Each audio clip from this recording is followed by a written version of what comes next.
Hi எல்லாருக்கும் வணக்கங்க. Welcome to Edumatics plus. பெற்றோர்கள் மற்றும் ஆசிரியர்கள் நம்மளுடைய பள்ளிக்கல்வித்துறையின் சார்பில் 2026 டு 27 கல்வியாண்டுக்கான கலைத்திருவிழா மிகச்சிறப்பாக அறிவிக்கப்பட்டு இருக்கிறத 2 பேருமே தெரிஞ்சுக்கிட்டு இருப்பீங்கன்னு நினைக்கிறேன். 1வதுலேருந்து 5ஆம் வகுப்பு வரையிலான குழந்தைங்களுக்கு என்னென்ன போட்டிகள் இருக்குது அப்படின்னு சொல்லிட்டு நான் தனித்தனியாக 2 வீடியோ போட்டிருக்கேன். அண்ட் அதுக்கு எப்படி தயாராகணும், ஒவ்வொரு போட்டிக்கும் எவ்வளோ நேரம் அப்படின்னு சொல்லி அது எல்லாத்தையுமே நான் விளக்கமாக சொல்லியிருக்கேன். நீங்கள் பார்க்கலன்னா ப்ளேலிஸ்ட்டை செக் பண்ணிக்கோங்க. அடுத்தது வந்து பார்த்திங்கன்னா, நம்ம இந்த வீடியோவில் மிகவும் திறமை மிக்க வளரிளம் பருவத்தில் இருக்கக்கூடிய பிரிவு 3 சேர்ந்த 6ஆம் வகுப்பு, 7ஆம் வகுப்பு, 8ஆம் வகுப்பு மாணவர்களை எப்படி தயார்படுத்துறது அப்படிங்கிறத பற்றி தான் முழுமையாக பார்க்க போகிறோம்.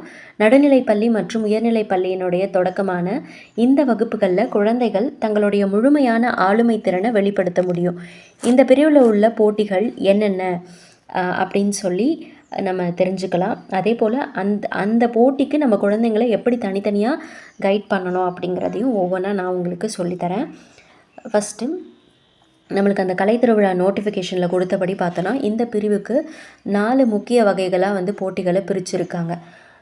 ஸோ அது எப்படின்னா, முதல்ல வந்து கவின்கலை அல்லது நுண்கலை, ஃபைன் ஆர்ட்ஸ்ன்னு சொல்லுவோம். இந்த பிரிவில் மொத்தம் 6 போட்டிகள் இருக்குது. மாணவர்களுடைய கைவண்ணத்துக்கும் கற்பனை திறனுக்கும் இது ஒரு சவாலான களம் அப்படின்னே சொல்லலாம். ஃபஸ்ட்டு போட்டி என்னென்னா, ஓவியம் வரைந்து வண்ணம் தீட்டுதல். இதுக்கு அவங்களுக்கு ஒரு 3/4 மணி நேரம் 45 நிமிஷம் டியூரேஷன் கொடுக்குறாங்க. A4 அளவு சார்ட் தாள் மட்டும்தான் ஸ்கூல்லேருந்து கொடுப்பாங்க. அந்த வரைவினுடைய நேர்த்தி, சீரான வண்ணப்பூச்சு, சுத்துக்கோட்டுக்கு உள்ளேயே தீட்டியிருக்காங்களா வண்ணங்களை, பொருள் சார்ந்த வண்ணம் மற்றும் ஒளியும் நிழலும், இது எல்லாத்தையுமே வந்து மதிப்பீடு விதிகளுக்கு ஏற்ப வீட்டில் தினமும் வந்து நீங்கள் பயிற்சி கொடுங்க. சரிங்களா? டெய்லியும் அவங்க வரைஞ்சி பார்த்தாங்கன்னா ஸ்கூலில் போயிட்டு சூப்பராக வரைவாங்க. அதே போல் பானை ஓவியம், இதுக்கு வந்து 1 மணி நேரம் கொடுப்பாங்க. பானைகளில் பாரம்பரியமான முறையில் அழகான வண்ணங்கள், வடிவங்களை வரைய பழக்கப்படுத்தணும். தேவையான வண்ணங்கள் மற்றும் தூரிகைகளை மாணவர்களே தான் எடுத்துகிட்டு போகணும். அடுத்தது வந்து பார்த்திங்கன்னா, 3வது களிமண் சிற்பம். இயற்கையான களிமண் மட்டும்தான் பயன்படுத்தணும்னு சொல்லியிருக்காங்க. இதுக்கு வந்து பார்த்திங்கன்னா, நம்ம பயிற்சி எடுக்கணும். எப்படின்னா, எதுக்கெல்லாம் மார்க் கொடுப்பாங்கன்னா, படைப்பு, புதுமை, அந்த நேர்த்திக்கு முக்கியத்துவம் கொடுக்கப்படுறதால விலங்குகள் இல்லை பறவைகளுடைய உருவங்களை நேர்த்தியாக நம்ம செய்கிறதுக்கு பயிற்சி கொடுக்கலாம்.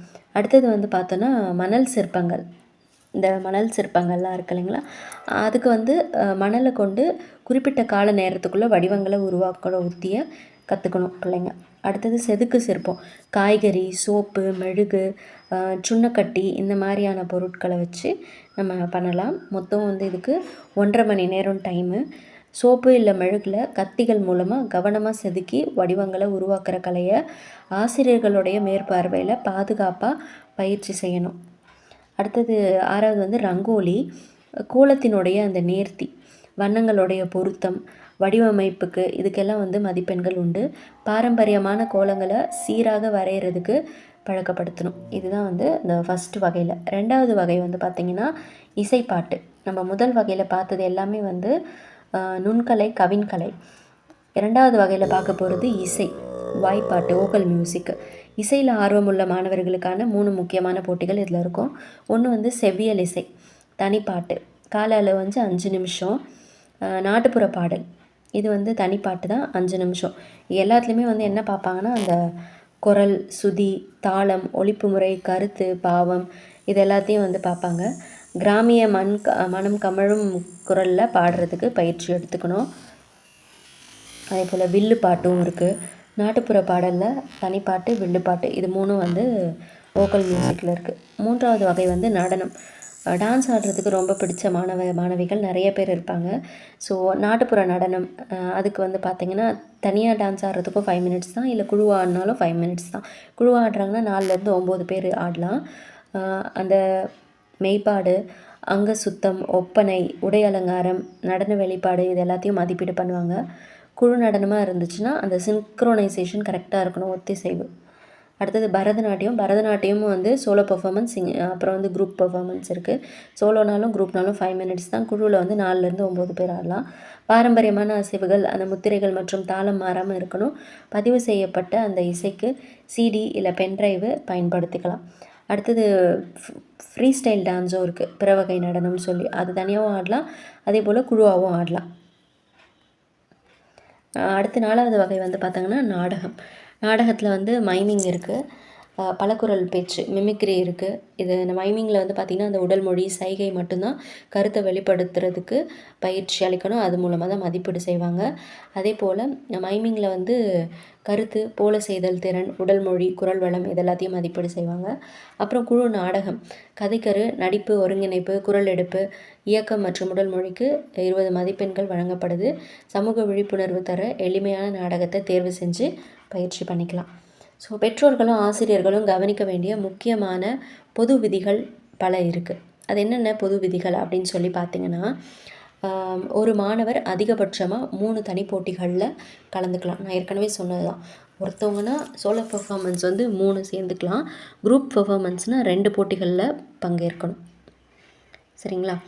3 சோலோ பெர்ஃபார்மன்ஸும் 2 குரூப் பெர்ஃபார்மன்ஸும் கொடுக்கலாம். மேக்ஸிமம் 5 போட்டி, 3 வந்து தனி போட்டியாக இருக்கணும், 2 குழு போட்டியாக இருக்கணும்.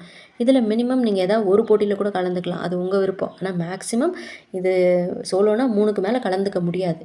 கலந்துக்கிறதுக்கு வாய்ப்பு இல்லை. குரூப்னால் 2க்கு மேலே கலந்துக்கிறதுக்கு வாய்ப்பு இல்லை. அவ்வளோதான். பொது போட்டி இது. அதாவது ஆண் பெண் பாகுபாடு இல்லாமல் எல்லா போட்டிகளுமே பொது போட்டியாக தான் நடத்தப்படும். பொருட்கள், அதாவது இந்த வரைதல், கலைப்போட்டிகளுக்கு அடிப்படையான தாள்களை தவிர மற்ற உபகரணங்கள் எல்லாமே, அந்த பாரம்பரிய கருவிகள் எல்லாமே மாணவர்களே தான் ஏற்பாடு செஞ்சுக்கணும்.